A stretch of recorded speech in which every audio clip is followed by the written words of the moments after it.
we know that elections just took place on last week.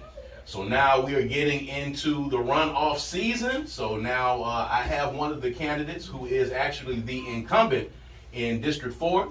Hinds County Supervisors is in here with us. Vern Gavin is in here. And he also has some candidates who are here, I believe, to talk on his behalf today as well.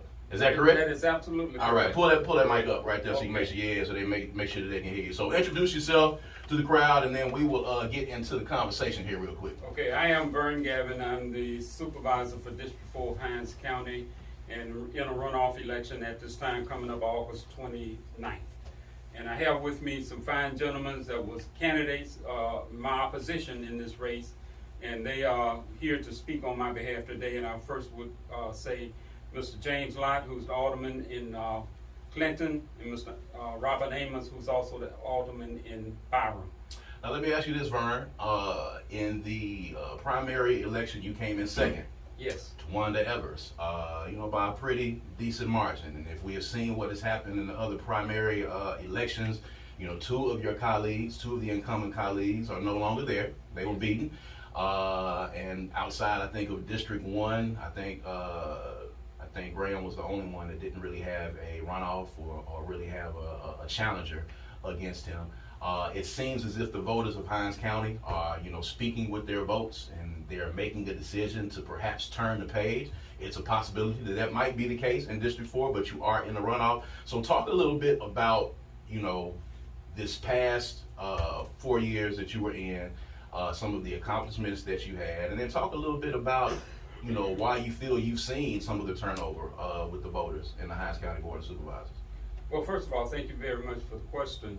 But first of all, we came in 2020.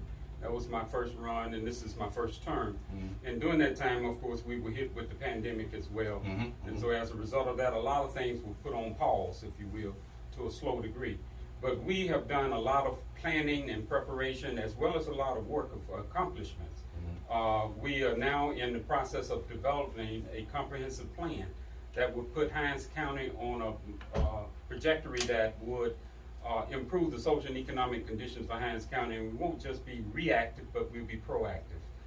This is a long-range plan, a 25-year plus plan, and we've met with 18 various stakeholders in the community to get their input, what's called a SWOT, strength, weakness, opportunities, and threats. Mm-hmm. And we've compiled that, and so now it's a matter of just rolling that plan out to the community. And we want to have full stakeholders' involvement and buy-in so that we'll be all moving forward on the same plan. Now, in addition to that, what we've also done is we have rolled the district in District 4, and we rated all of our roads because a lot of neglect has been done over the years. And this is not to pass the buck, but that is a reality. Roads have, asphalt has a life expectancy, according to the road engineers, of 7 to 15 years based upon the traffic flow.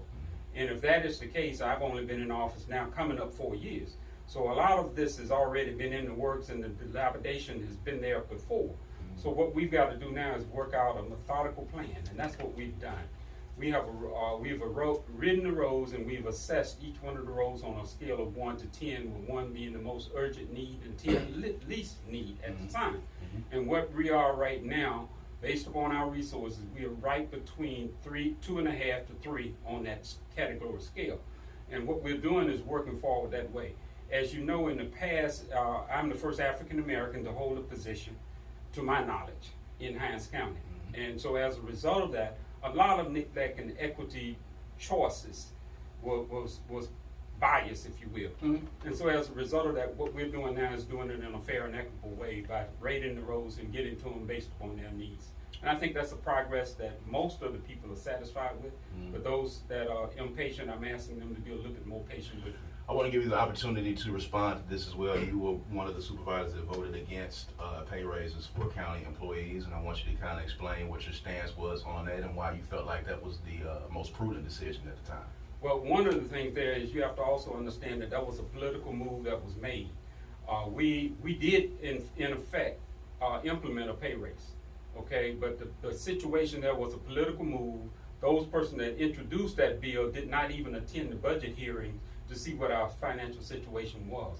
And so as a result of that, they knew that it wasn't going to pass, but they knew it would be a political opportunity for them to try to attack us. And that's what actually happened.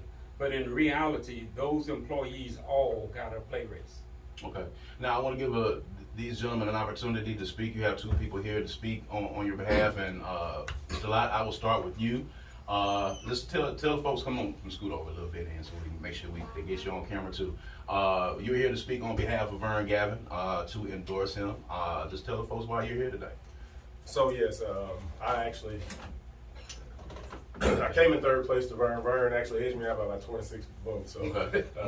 I told him because it was so close, I definitely helped him out. But Vern has been a mentor of mine. This is my first term as an alderman in Clinton, and I've had the opportunity to work with him and the Board of Supervisors for Hinds County, and I've been able to see the turmoil and unprofessionalism that's been exhibited by the Board of Supervisors, and you can see that in the voter turnout and how the voters reacted in the election.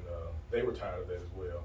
And the reason I am here supporting Vern Gavin is because, like I said earlier, he's been a mentor. He's been someone, and for me being new in that position, someone I could call and ask for advice or how to navigate the political arenas. And I've seen firsthand how the opponent can be. I'm not going to say names, but if we want to continue thriving in the right direction, we took a monumental step forward on August 8th when we voted to get rid of the erratic behavior seen at the Board of Supervisors. If we want to not take another step back, we should be voting for Vern Gavin. That's why I'm out here supporting Vern and telling everyone that voted and supported me to come out on August 29th and do the same for Vern Gavin. Okay. And Robert Amos, you're here as well, so I'll give you the opportunity to tell the folks why you're here. All right. First of all, I am here today to support and also give the endorsement of Supervisor Vern Gavin. Hinds County has a lot of needs. You know, with increasing expenditures, it's very important that the county continues to increase their revenues. As you know, Brad, state law requires you to balance your budget. For the people who are listening, that means that you have to have more revenues at the end of a fiscal year than you have expenses. So Supervisor Gavin background in economic development is very instrumental in us moving forward in Hinds County. I don't take this lightly.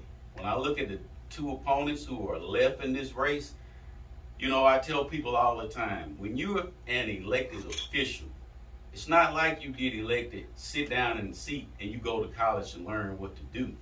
You have to be ready and prepared once elected. So we can't get into electing people who simply aren't ready. We have to elect people with the experience, knowledge, integrity, background that are ready to hit the ground running. And the reason, again, I'm supporting Supervisor Gavin, he has the knowledge and experience in economic development. We have to get our revenues up. We have a lot of priorities we need to take care of in Hinds County. And with his experience, he is the best candidate out of the two for us to increase our revenues and continue to move forward in Hinds County.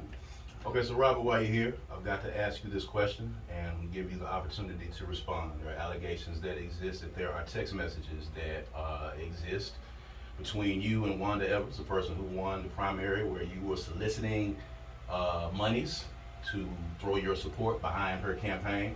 I'm going to give you the opportunity to respond to those allegations, but of course, I'm not going to have anybody on my show and not, ask the questions that need to be asked. So I'm going to give you the opportunity to respond to that, to respond to those text messages, and respond to the allegations that you were soliciting your endorsement to candidates in this particular race. All right. Usually, Brad, I've been around a long time. Usually I don't entertain stuff. Guilty people entertain rumors and stuff like that, but I will say this. Let's be absolutely clear. To the person, they called me and said, do you know that Otha Kane is saying this about you on your show? And let me say this before I even respond to this. Otha Kane is my oldest daughter's uncle. As crazy as this is, he's my oldest daughter's uncle. But let me respond to you. If there's any text messages that exist between me and Wanda, or me and anybody, because what it was said was I asked for $6,000. I'll say to him, go to wherever you need to go.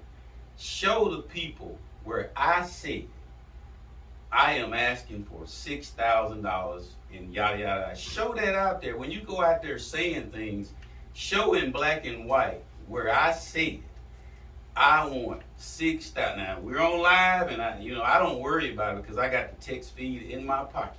Show the people where Robert Amos said, give him $6,000. Show those words. If you can't show them, shut up. Because there's no point in you trying to imply and infer anything.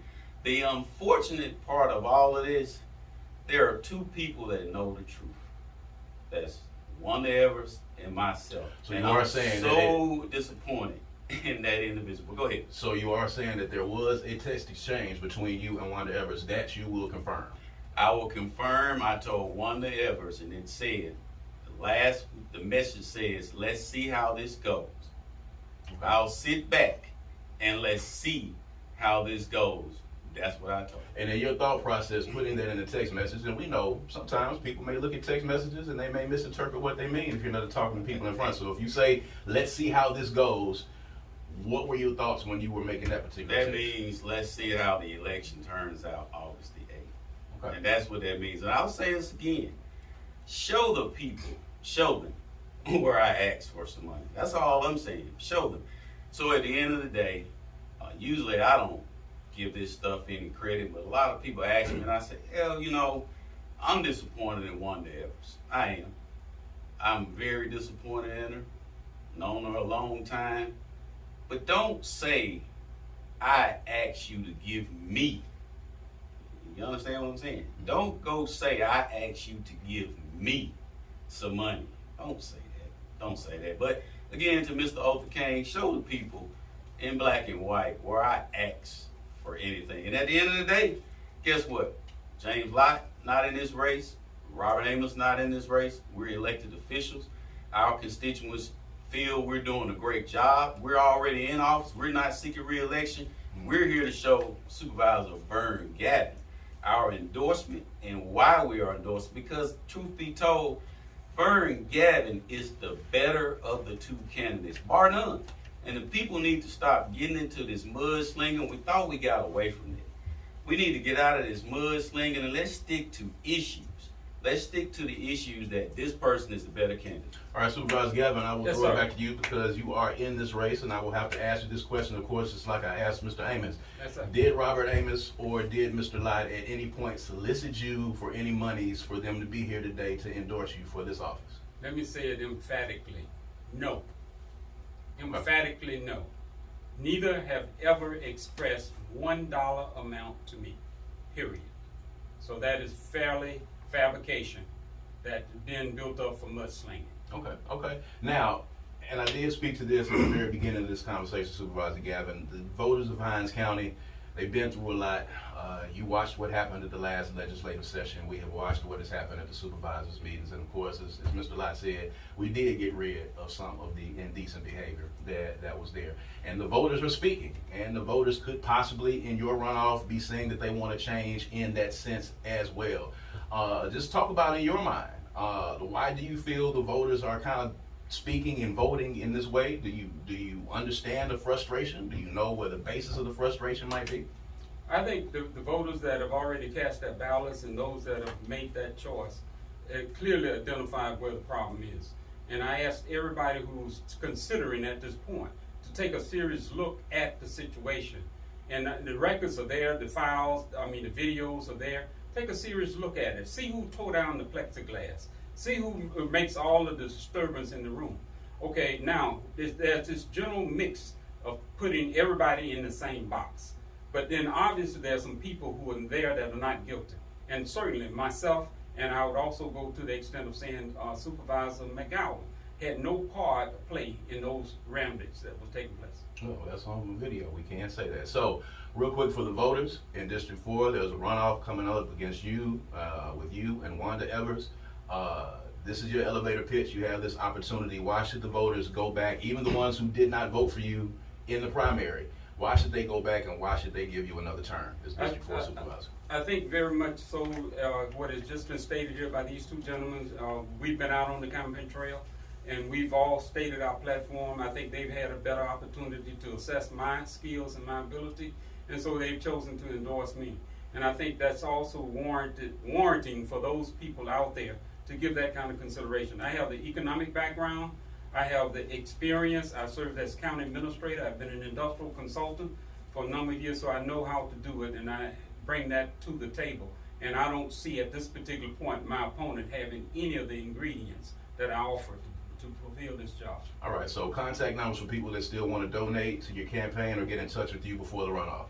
The contact number would be 601-948-2253, or they could cash out me at VO Gavin for any cash app opportunity. They can also go to my website, my social media at Vern Gavin for Supervisor. There you go. District Supervisor for District 4, Vern Gavin. He is in a highly contested runoff with Wanda Evers in the runoff election that is coming up. And of course, guys, please make sure you get out to vote. The numbers were paltry at the polls. Please get out to vote. Please exercise your right to vote. Make sure that you do that. Make sure that you go vote in this election. We're going to take a quick break, and when we come back, I've got Attorney Trent Walker. He is the attorney for the two gentlemen who were tortured and sexually